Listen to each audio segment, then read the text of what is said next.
The Zephyrian ship moved slowly through space toward the third planet from Sol. Commander Veltar had done this many times before. New species were always the same. They discovered radio waves, then light-speed travel, then someone came to welcome them to the galaxy. It was simple work.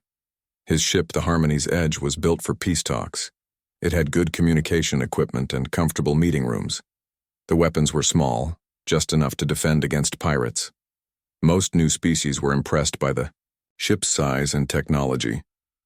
The humans were different from the start. Their first message came from a metal station orbiting their planet. The human who appeared on the screen had scars on his face and worn clothing. His eyes were sharp and watchful. "This is Captain Jake Morrison of the Earth Defense Force," the human said. "We've been waiting for you." Waiting for them? Most species were surprised by first contact. They asked questions about the galaxy, about other life forms, about technology. This human acted like he expected them to arrive. "Greetings," Commander Veltar replied through the translation device. "I am Commander Veltar of the Zephyrian Confederation. We come in peace to welcome your species to galactic civilization." Captain Morrison nodded. "Good to meet you, Commander. We appreciate the welcome. Before we begin formal talks, we'd like to show you something. A demonstration of good faith." Veltar had heard this before. New species usually offered art, music, or samples of their food. Some offered raw materials for trade. The humans were probably going to show them their primitive technology. "We would be honored to see what your people wish to share," Veltar said. "Excellent. We'll meet you in the empty system about 2 light years from here. Coordinates are attached to this message. We want to show you our defensive capabilities." Veltar's science officer looked worried. Defensive capabilities was not what most species offered during first contact. But humans seemed friendly enough. Perhaps they wanted to demonstrate some kind of energy shield or armor plating. The meeting took place 3 days later. The human ship that arrived was smaller than expected. It was dark gray with sharp angles and no decorative elements. The name USS Liberty was painted on the side in simple white letters. "This is Captain Lisa Hayes of the USS Liberty," came the transmission. "We're ready to begin the demonstration." Veltar studied the human ship through his instruments. It was about half the size of his own vessel, but the energy readings were strange. His sensors detected power sources that seemed too large for a ship that size. "What will you be demonstrating?" Veltar asked. "Defensive fire," Captain Hayes replied. "Nothing too dramatic. We brought an old mining platform as a target. Should give you a good idea of what we're working with." The target floated in the distance. It was a large asteroid with mining equipment attached to its surface. Veltar estimated it was about 2 kilometers across, with metal structures covering most of one side. "Whenever you're ready," Veltar said. "Copy that," firing 1 warning shot. The human ship didn't seem to move or change position. There was no visible beam, no projectile that Veltar could see. For a moment, nothing happened. Then the asteroid disappeared. Not destroyed, not broken apart. It simply stopped existing. In its place was an expanding cloud of dust and energy. 3 smaller asteroids that had been floating nearby were also gone, caught in whatever the humans had fired. Veltar stared at his instruments. The energy readings were impossible. No weapon that size should be able to do what he had just witnessed. "How was that?" Captain Hayes asked, her voice casual and friendly. What did you fire?" Veltar managed to say. "Standard torpedo. We call it a mining charge, actually. We adapted it for defensive use." "That was mining equipment?" "Well, we upgraded it a bit. Added some targeting systems and a better warhead, but yeah, basic mining gear. We use them to crack asteroids when we need raw materials." Veltar's science officer was frantically checking the sensor readings. The blast had released energy equal to what their largest warships could produce. But this was a small human vessel, and they called it mining equipment. "Your people use weapons of this power for mining?" Veltar asked. "Oh, this isn't a weapon," Captain Hayes laughed. "This is just what we had available. The real defensive systems are still warming up. Want to see those?" Every alarm on Veltar's ship began ringing at once. His sensors detected energy building. up in the human vessel that was far beyond anything in their databases. The readings suggested the small ship could destroy planets. That won't be necessary, Veltar said quickly. We've seen enough. You sure? We've got some really interesting stuff. Captain Morrison was hoping to show off the new plasma cannons. And wait until you see what happens when we link multiple ships together. The thought of multiple human ships working together made Veltar feel sick. One small vessel could apparently destroy fleets. What could a dozen of them do? Perhaps we could discuss this during formal negotiations, Veltar suggested. Sure thing. Oh, but Commander, you should know this demonstration was pretty tame. We didn't want to scare you folks with our heavy equipment. This was just basic stuff, what we'd use for simple mining operations. Basic stuff. Simple mining operations. Veltar looked at the expanding cloud of matter that had once been solid rock and metal. If this was basic human technology, what did their military equipment look like? We look forward to learning more about your civilization, Veltar lied. Same here, Commander. This is going to be fun. The communication ended, leaving Veltar alone with his crew, and the horrifying realization that they had just made contact with a species that considered planet-killing technology to be mining equipment. His communications officer was already preparing a message to the Confederation Council. The standard First Contact report had a section for Military Capabilities Assessment.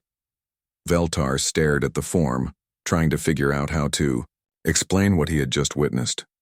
Under threat level, the form offered options ranging from minimal to significant. There was no option for apocalyptic or capable of destroying star systems with mining equipment. Veltar created a new category and marked it Urgent Review Required. The humans had seemed friendly, even cheerful. They talked about demonstrations and showing off their technology like it was a game. But Veltar had been in space long enough to recognize a predator species when he saw one. The scary part was that the humans didn't seem to realize how dangerous they were. They acted like energy weapons that could vaporize asteroids were normal tools. They offered to show off their real equipment like they were sharing toys.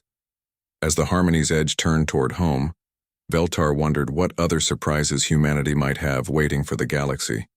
If their mining equipment could destroy fleets, what could their actual weapons do? He decided he didn't want to find out. Dr. Sarah Kim smiled as she entered the dining hall of the Zephyrian science ship Gentle Inquiry. She had been chosen for this cultural exchange program because of her friendly nature and ability to explain human customs without causing problems. The mission was simple: help the aliens understand human culture while learning about theirs.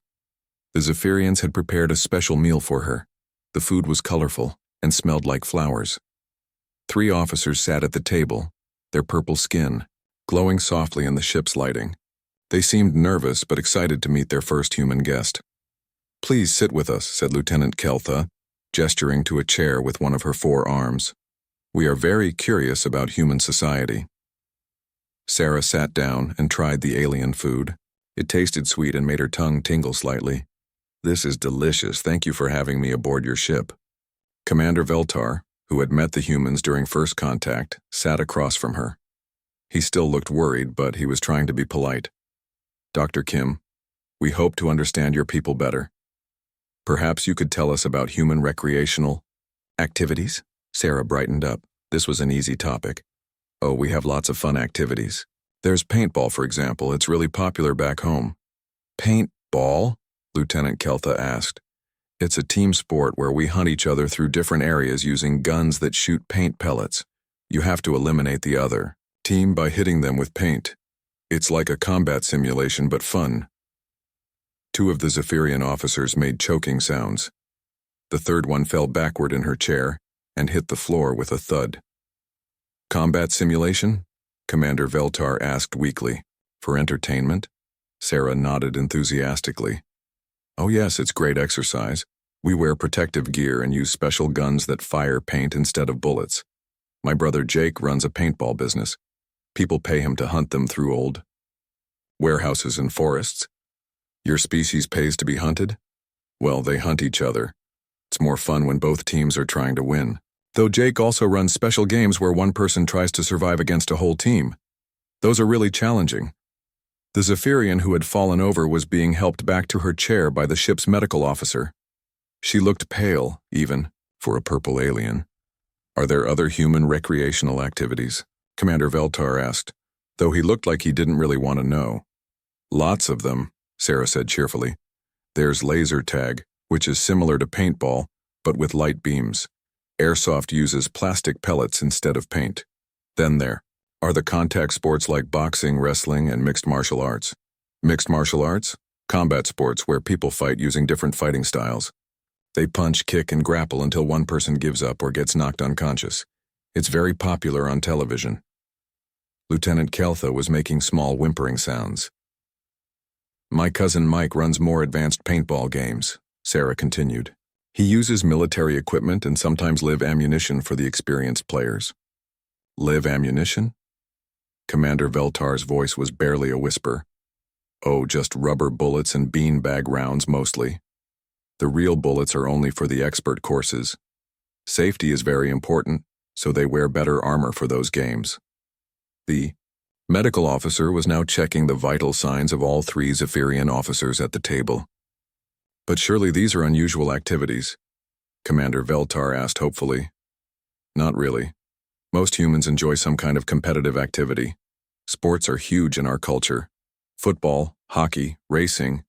Even our children play war games and pretend to fight monsters. Sarah pulled out her tablet to show them pictures. Here's my nephew at his birthday party. They played a game where they pretended to be soldiers fighting aliens. All the kids had toy guns and everything. The picture showed a group of small humans carrying realistic-looking weapons, wearing camouflage clothing, and grinning happily at the camera.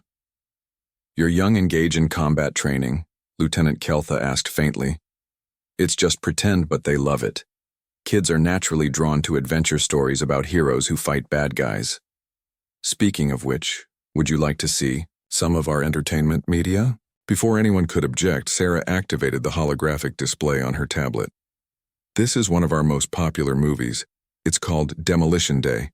It's about a police officer who gets trapped in a building with terrorists.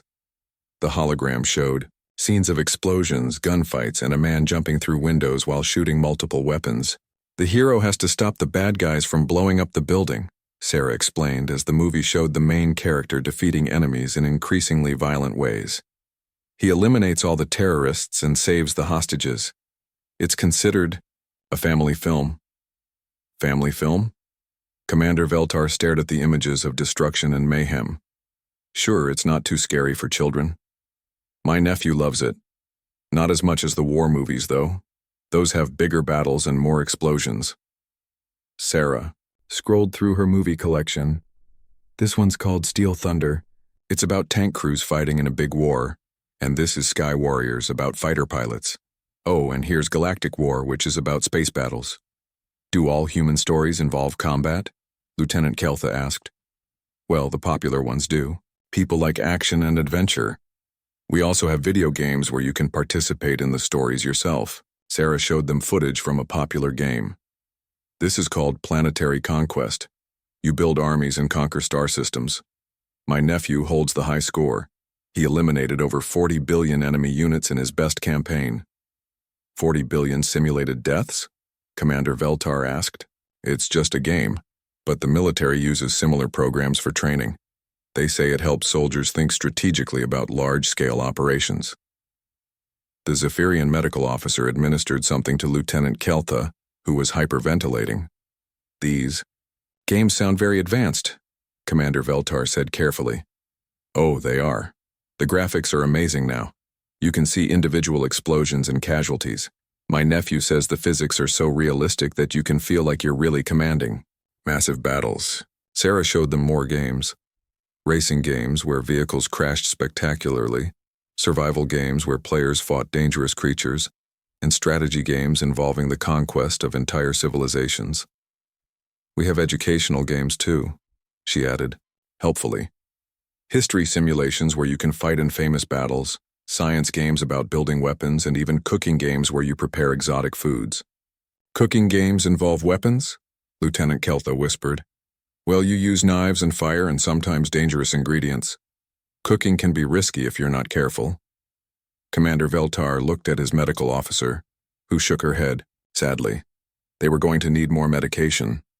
Dr. Kim, the commander said slowly, are there any human recreational activities that don't involve conflict?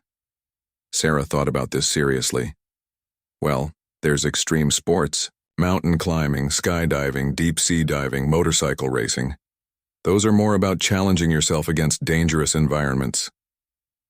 Dangerous environments?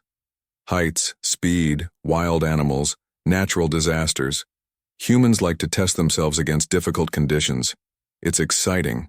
The three Zephyrian officers looked at each other with expressions of complete despair. Of course, most humans just enjoy simple things, Sarah added reassuringly.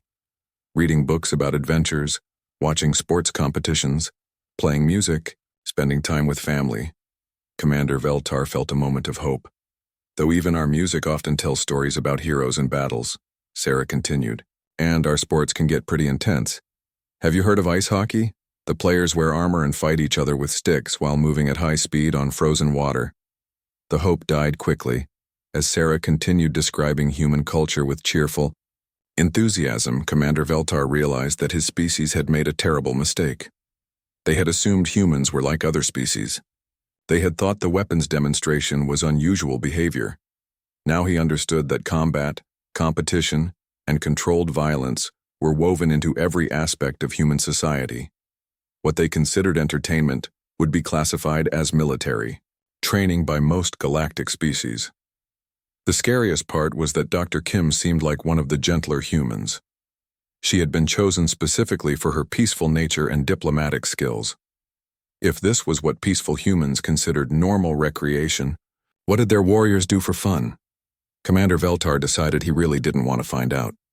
The emergency meeting of the Confederation Council had been going on for 6 hours. Representatives from 47 different species sat around the massive circular table, all talking at once. The holographic display in the center showed the smoking remains of New Prosperity, a peaceful mining colony that had been home to 3 million beings. The Kravani Empire had attacked without warning. Their battle fleet had destroyed the colony's defenses, taken whatever they wanted, and left the survivors to die in the wreckage.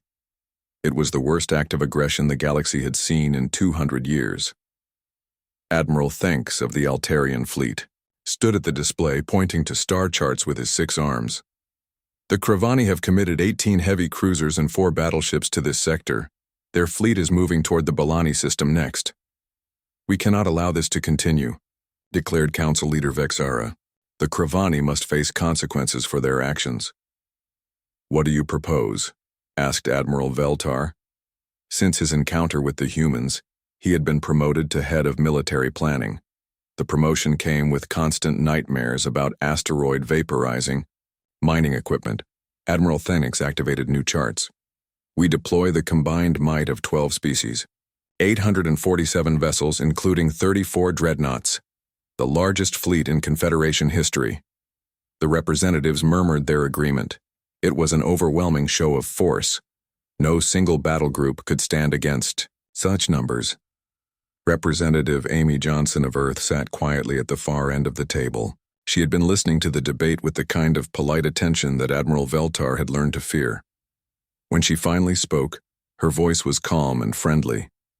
847 ships, she asked. For one Kravani battle group? Admiral Thanks puffed up his chest proudly. The Kravani will understand the full power of galactic civilization.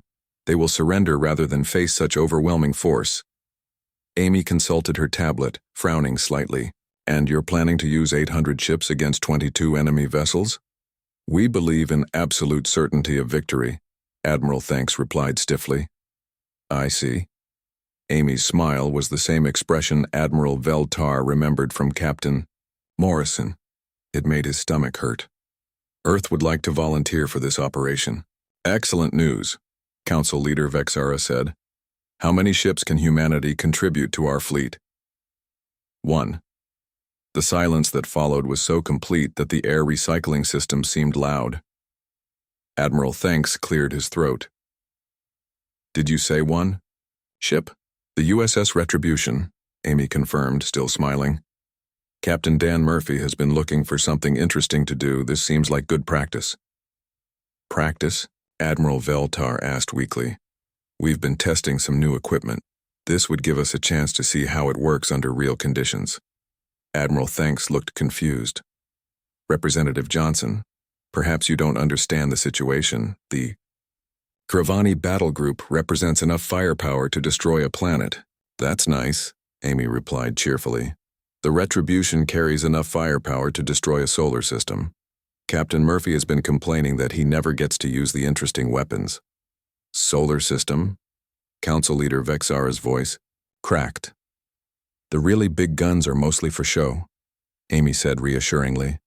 Probably won't need those. Danny likes to start small and work his way up if necessary. 3 days later, the Kravani Empire's 8th Battle Group entered the New Prosperity system. They came ready for war with shields raised and weapons charged. Intelligence reports said the Confederation was sending a massive fleet. Admiral Kravak was prepared for the largest battle in recent history. What he found was a single ship waiting for him. The vessel was sleek and dark, about the size of a heavy cruiser.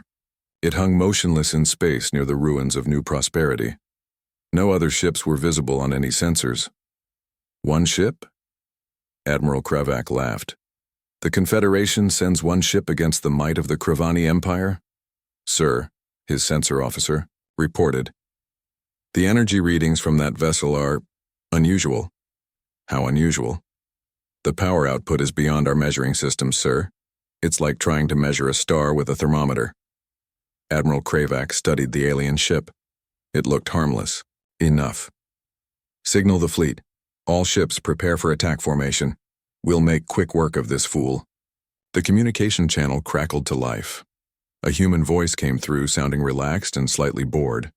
This is Captain Dan Murphy of the USS Retribution. I'm guessing you're the guys who attacked the colony. I am Admiral Kravak of the Kravani 8th Battle Group, the Admiral replied proudly. You face the might of 22 warships. Surrender now and we will grant you a quick death. There was a pause. Then Captain Murphy chuckled. 22 ships? That's cute. I was hoping for more of a challenge, but I guess we'll work with what we have. You dare mock the Kravani Empire? Not mocking, just disappointed. My crew was looking forward to testing our new systems against a real threat. This feels like using a sledgehammer to swat a fly. Admiral Kravak's anger flared. All ships open fire. Destroy that arrogant fool. 22 Kravani vessels unleashed everything they had. Energy beams, missiles, plasma cannons, and gravity. Bombs all struck the human ship at the same time. The combined firepower could have melted a moon. When the light faded, the USS Retribution was still there. Its shields hadn't even flickered. Well, Captain Murphy said calmly, that was rude. I guess we'll have to respond. Impossible, Admiral Kravak whispered. No ship can withstand that much firepower. Sir, his weapons officer called out. The human vessel is charging weapons. How many weapons? I don't know, sir. The energy buildup is off our scales. Captain Murphy's voice came through the communication again. Sorry about this, Admiral. I'm still learning how to calibrate these new toys. I'll try not to set it too high. The USS Retribution fired one shot. 22 Kravani warships simply stopped existing. They didn't explode or break apart. They were there one moment and gone the next, as if they had been erased from reality. Admiral Kravak found himself floating in an escape pod, along with a few other survivors who had been lucky enough to be in the outer sections of their ships when the weapon hit. Around them was empty space where their fleet had been. What was that? He whispered. Captain Murphy's voice came through on emergency frequencies. I think I set that too high. Oh well. Message delivered, I suppose. The few remaining Kravani survivors sent a desperate transmission to their home fleet. Do not engage the humans, repeat. Do not engage the humans under any circumstances. When Admiral Veltar arrived with the Confederation rescue fleet 6 hours later, he found the USS Retribution floating peacefully among the wreckage. Captain Murphy's report was brief and cheerful. Mission accomplished. Sorry about the overkill. Still getting used to the new equipment. Captain? Admiral Veltar asked carefully. "What did you fire at them?" "Oh, just a standard warning shot. We call it a peacemaker. It's designed to end conflicts quickly and efficiently." "A warning shot eliminated 22 warships?" "Well, I may have used a bit more power than necessary. The weapons officer is new and he was eager to try out the targeting system." Admiral Veltar looked at the empty space where an entire battle fleet had been. What would a full-power shot do? Captain Murphy was quiet for a moment. "Let's hope we never have to find out." The Kravani Empire immediately sent ambassadors to the Confederation, begging for peace talks. Their message was simple: "We surrender. Please don't send more humans." Admiral Veltar filed his report with a new recommendation. Whenever possible, let the humans handle military problems. It was faster, more efficient, and apparently less destructive than sending traditional fleets. The scary part was that Captain Murphy seemed genuinely apologetic about the whole thing. He acted like vaporizing an entire enemy fleet was an embarrassing mistake, not a demonstration of overwhelming power. Admiral Veltar was beginning to understand that humans didn't try to be terrifying, they just were. The emergency session had been going for 3 days straight. Representatives from 47 species filled the Great Hall of the Confederation Council, but for the first time in galactic history, no one was arguing. They were all too scared. The holographic display showed the outer rim of the galaxy painted in red markers. Each red dot represented a Draken bioship, and there were millions of them. The Draken hegemony had finally made their move, and their message to the galaxy was simple: surrender or be consumed. "They've taken the outer colonies," Admiral Veltar reported, his voice tired and flat. 17 systems in the past month, no survivors. Council leader Vexara looked older than her 800 years. "How many ships are we facing?" "Over 2 million biovessels, spread across 23 separate fleets. Each fleet is capable of destroying multiple star systems. The numbers were impossible to fight against. The entire Confederation Navy had maybe 50,000 ships, and most of those were exploration vessels or cargo haulers. Against the Draken's living warships that could heal damage and grow stronger by consuming their enemies, the galaxy didn't stand a chance." "What about evacuation?" asked the Zephyrian representative. "Where would we go?" Admiral Veltar replied. "They're coming from every direction. The Draken want to cleanse the galaxy of what they call inferior species. That means everyone who isn't them." General Pete Collins of the Earth Defense Force sat quietly in the corner, making notes on his tablet. He had been listening to the debate for days without saying much. Most of the other representatives had forgotten he was there. "General Collins," Council Leader Vexara said finally, "what is humanity's position on this crisis?" The general looked up from his tablet. "We'd like to see the full tactical data on Draken capabilities first." Admiral Veltar activated new displays showing the bioships in action. The vessels looked like massive living creatures with armor plating and weapon pods growing from their sides. "They're unlike anything we've faced before. Their ships can heal battle damage, their weapons are living creatures, and their tactics change constantly." "Interesting," General Collins said, still making notes. "Have they encountered human forces yet?" "No. They've focused on the rim territories. Your space is too far from their expansion zones to be relevant." General Collins smiled the same smile that had made Admiral Veltar request a transfer to desk duty. "That's about to change." The general activated his own tablet and the main display changed. The red markers showing Draken positions were still there, but now blue markers appeared throughout the galaxy. Hundreds of them, in positions that had shown empty space moments before. "We've been watching the Draken for about 18 months, General Collins explained casually. "Seemed like they might become a problem eventually, so we positioned some assets." Admiral Veltar stared at the display. The blue markers represented human ships that had been completely invisible to all galactic sensors. They surrounded every single Draken fleet. "How many vessels?" he whispered. 847, General Collins replied. "One for every 1,000 Draken ships. We like to be thorough." The silence that followed was broken by nervous laughter from several representatives. General, Council Leader Vexara said carefully, there are over 2 million Draken bioships. You cannot seriously be planning to engage them with 800 vessels. Oh, we're not going to engage them, General Collins corrected cheerfully. We're going to delete them. He highlighted the human fleet positions. The energy signatures were beyond anything in the galactic databases. Each human vessel showed power readings that suggested planet-killing capabilities. What are those ships? Admiral Veltar asked.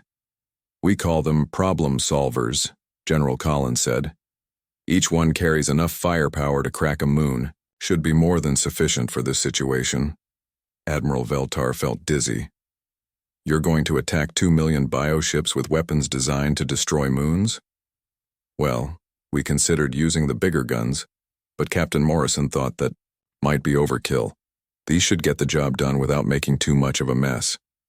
The Battle of Seven Systems began exactly 72 hours later. General Collins had requested time to coordinate the simultaneous strikes across all Draken positions.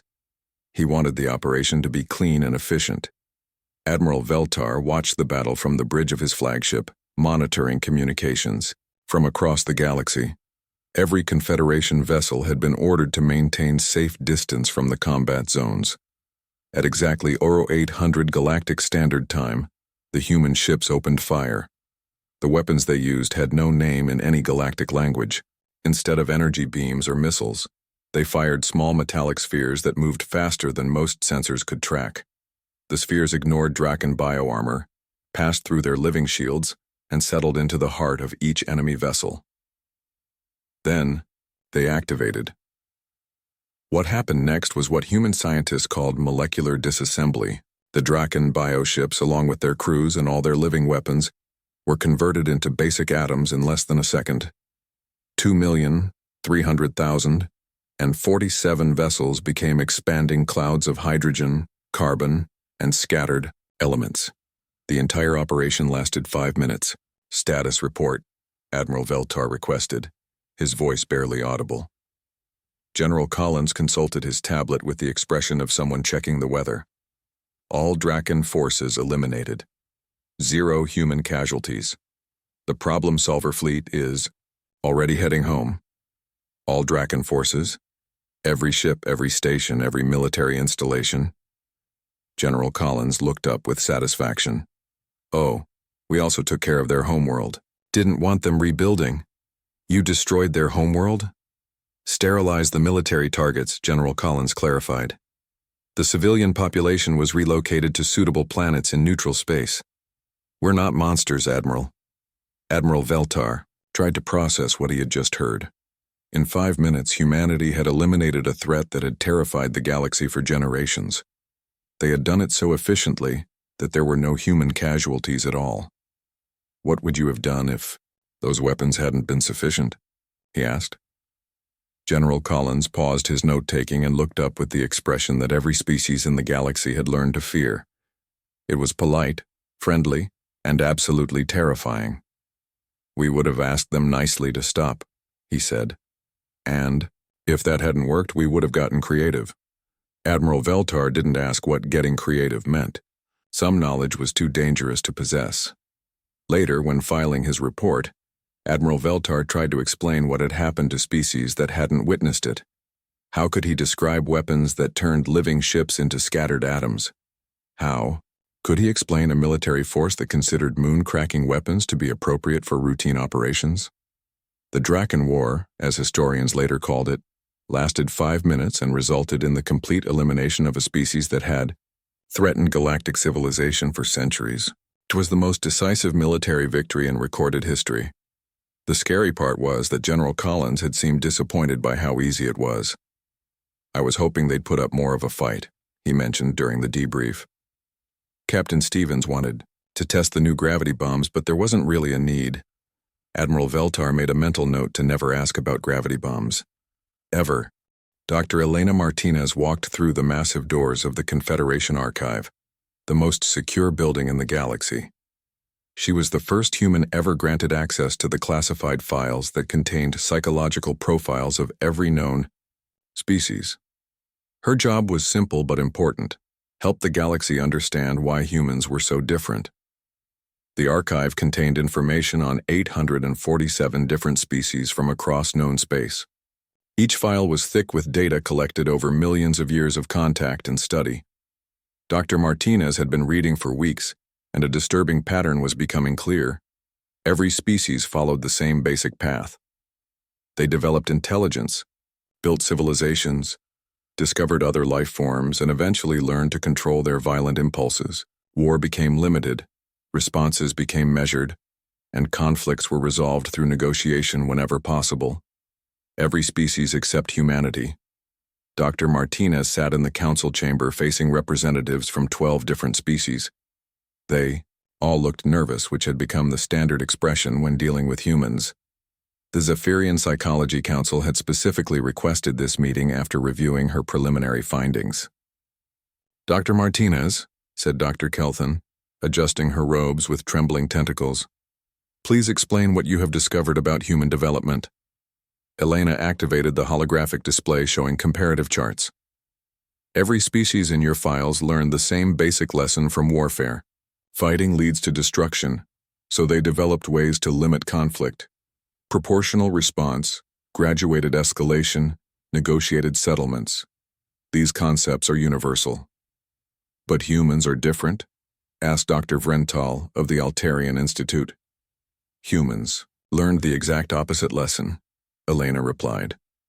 "We learned that limited warfare leads to longer conflicts and more total casualties." She changed the display to show Earth's history. The images were carefully chosen to avoid the worst examples, but even the mild versions made several council members request medical assistance. "Most species develop civilization and then encounter war," Elena continued. "Humans developed civilization through war. We spent 10,000 years perfecting the art of eliminating threats completely." Dr. Kelthan made a strangled sound. "But surely your casualties taught you the value of restraint." "No. Our casualties taught us the value of overwhelming victory." Elena showed them examples from human military history. Each conflict had taught humanity to be faster, more decisive, and more thorough in removing threats. The progression was clear and terrifying. "Other species learn to fight until the enemy retreats," Elena explained. "Humans learn to fight until the enemy can never threaten anyone again." "But the scale of destruction," Dr. Vrental began, "is calculated to prevent future conflicts," Elena finished. "Human military doctrine is based on a simple principle. The fastest way to minimize total casualties is to end threats permanently." She showed them mathematical models that human strategists used. The calculations were elegant and brutal. Complete. Victory through overwhelming force resulted in fewer deaths than prolonged conflicts with limited goals. When Captain Murphy destroyed the Kravani battle group in 14 minutes, he prevented a war that could have lasted years and killed millions, Elena continued. When General Collins eliminated the Draken in 5 minutes, he prevented genocide on a galactic scale. "But your responses seem so excessive," Dr. Kelthan whispered. "You see excess, we see efficiency." Elena pulled up more data. Every human conflict that ended with partial victory led to future wars. Every conflict that ended with complete victory led to lasting peace. The council members looked at charts showing human history. The pattern was undeniable. Wars that ended with negotiated settlements were followed by more wars. Wars that ended with total defeat of one side were followed by generations of peace. "Your species calibrates responses to match the level of threat," Elena explained. "Humans calibrate responses to eliminate the source of threat entirely." Dr. Vrental raised a shaking appendage. "What if you encounter a threat you cannot overwhelm?" Elena's smile was identical to every expression that had terrified the galaxy since first contact. It was polite, confident, and deeply unsettling. "Then we get creative," she replied. "Humans spent our entire evolutionary history developing new ways to kill things that were bigger, stronger, and more dangerous than we are." She showed them humanity's current research projects, weapons that could manipulate space and time, devices that could cause stars to collapse, theoretical technologies that could break apart the basic forces holding atoms together. "These are just the projects we're willing to discuss," Elena added helpfully. Dr. Kelton was making small whimpering sounds. How do you live with such weapons? We don't think about them much, Elena said honestly. Most humans don't know these things exist. We just trust our military to handle problems efficiently. But what if someone misuses such power? Elena looked genuinely confused. Why would they? The whole point is to protect people and prevent conflicts. Using these weapons unnecessarily would defeat the purpose. The council members stared at her. The human concept of restraint was somehow more terrifying than their concept of overwhelming force. They built weapons that could destroy galaxies, then simply chose not to use them unless absolutely necessary. Dr. Martinez, Dr. Kelton said carefully, how should the galaxy interact with humanity? The same way you interact with everyone else, Elena replied cheerfully. Humans aren't trying to conquer anyone. We just want to prevent large-scale conflicts and protect peaceful species. And if someone threatens the peace, then they'll discover why humans consider 5-minute wars to be acceptable solutions to complex problems. Elena gathered her files and prepared to leave. Humans aren't monsters. We're just very, very good at solving problems permanently. After she left, the council sat in silence for a long time. Finally, Dr. Kelton spoke. I believe I understand now. They're not cruel or evil. They're just optimized for a completely different approach to conflict resolution. Should we be afraid of them? Dr. Vrental asked. Only if we threaten something they care about, Dr. Kelton replied. Otherwise, they seem quite pleasant. The Council's final report became the foundation for new galactic policy regarding humanity. The key recommendations were simple. Treat humans as valued allies. Never threaten their interests or those of their friends, and remember that their definition of proportional response includes the complete elimination of threats. The report's conclusion became famous throughout the galaxy. Humans are not aggressive by nature. They are simply the most efficient problem solvers the galaxy has ever encountered. What they call overkill, we should call problem solved. 6 months later, Admiral Veltar received a message from his old academy friend, who now served in the outer territories. The message was brief. The borders are completely peaceful. Pirates have found new careers. Aggressive species have discovered diplomacy, and everyone is being very polite to each other. The humans haven't fired a shot in months. Apparently, word gets around. Admiral Veltar smiled as he filed the message. The galaxy had finally learned what humans had known all along. The best way to keep the peace was to make war too expensive for anyone to consider. It was, he reflected, a very human solution to a very old problem.